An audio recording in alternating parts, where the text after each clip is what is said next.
97,000 people showed up to the party. 24 hours later, nearly 80,000 of them had already called an Uber and went home. That is not a player retention curve. That is an evacuation. Hey Geekly, Kikai Wafra here. Strap in, we're opening the file. We need to talk about Highguard. If you watched the Game Awards, you saw this game. It was the one more thing, the final feature, the blockbuster debut that was supposed to blow our minds. It's a free-to-play shooter from developer Wildlight. On launch day, thanks to that massive spotlight and streamers jumping on board, it hit a peak of 97,000 concurrent players on Steam. That is a solid start. But then, day 2 happened. The player count didn't just dip, it cratered. It fell to 19,000. That's an 80% drop in a single day.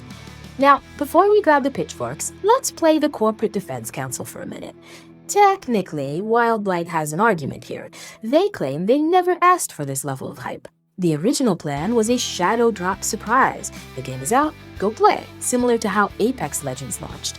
They argue that the press and the Game Awards turned a modest launch into a massive event they weren't necessarily targeting.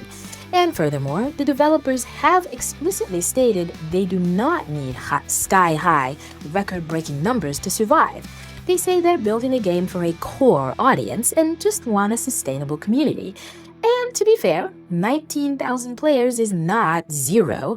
This isn't a Concord situation where the studio is closing in 2 weeks. It is possible to survive with a smaller, dedicated base. But let's be real. You do not lose 4 out of every 5 players in 24 hours because you accidentally got too much marketing. That is a cope. The reality is much uglier. The game is currently sitting at a mostly negative rating on Steam. That's only 37% positive reviews. And I looked through them. This isn't some culture war review bomb. This isn't people angry about woke politics. This is people angry because the game runs like absolute trash on PC. We're talking technical issues that make it unplayable for a huge chunk of the audience. And for the ones who can play it, the consensus is even worse than hate. It's apathy. The most common feedback is that it's just fine. It's okay. It exists. And fine is a death sentence in the current market. You don't lose 80,000 people in a day because they were expecting too much from the marketing. You lose them because they played your game for 10 minutes, got bored or crashed to the desktop, and realized they could just go back to playing something that actually works. You can't blame the audience for rooting for it to fail when the trailer looked bad and the product feels unfinished. If your strategy is to build a core audience, you usually try not to alienate 80% of them on opening night.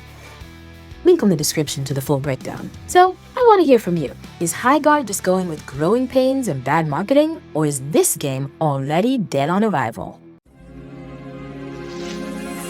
Alright, case closed on this absolute disaster of a launch. If you dig the analysis, do your thing. Smash that like button, subscribe to the channel, and roast the devs in the comments because the algorithm eats that up.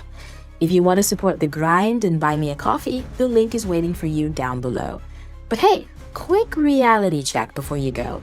Did you spot the reference in my background or this gear today? Drop the name in the chat. Let me know if the AI did justice to the legend or if I just look like a budget cosplay. Catch you on the next level. This was Kikai Wafra for NewsGeekly.